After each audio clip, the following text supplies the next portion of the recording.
বাবা, কেমন আছো তুমি? আমার এখানে এখন অনেক রাত। হঠাৎ করে মধ্য রজনীতে ঘুম ভেঙে তোমার কথা ভাবছি।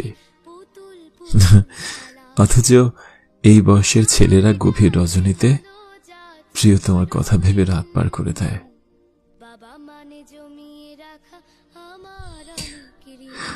পৃথিবীতে যে মানুষটাকে সবচেয়ে সবচেয়ে বেশি ভালোবাসি, সেই মানুষটা তুমি বাবা।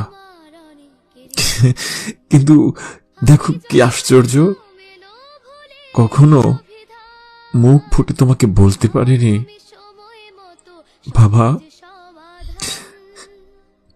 আমি তোমাকে ভালোবাসি।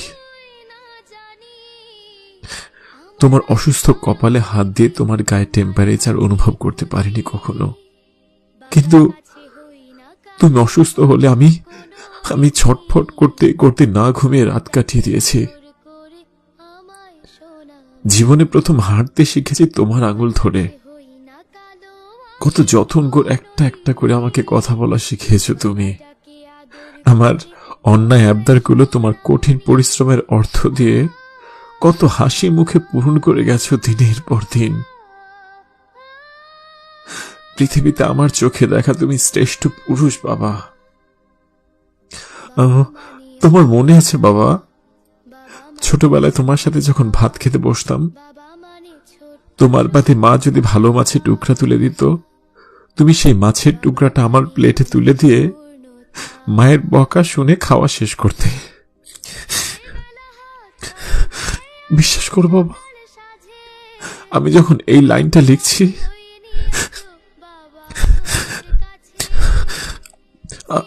আমার চোখগুলো জলে ভিজে উঠছে। আমার প্লেটে তোমার পাতের মাছ তুলে দেওয়ার দৃশ্যটা স্পষ্ট আমার চোখে ভেসে উঠছে।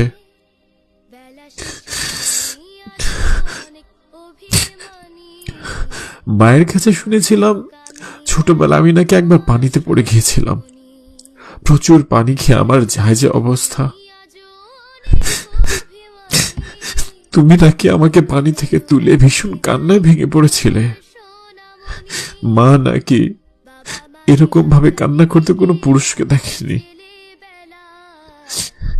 সেদিন আমার প্রতি তোমার ভালোবাসায় যে অশ্রু তোমার গাল বেয়ে নেমে এসেছিল, সেই ভালোবাসার মূল্য এক জীবনে দেওয়া সম্ভব না।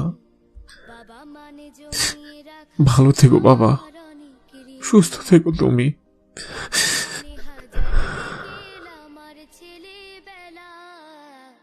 বাবা মানে রোজ সকালে পুতুল পুতুল খেলা, বাবা মানে রোজ সকালে পুতুল পুতুল খেলা, বাবা মানে রোজ সকালে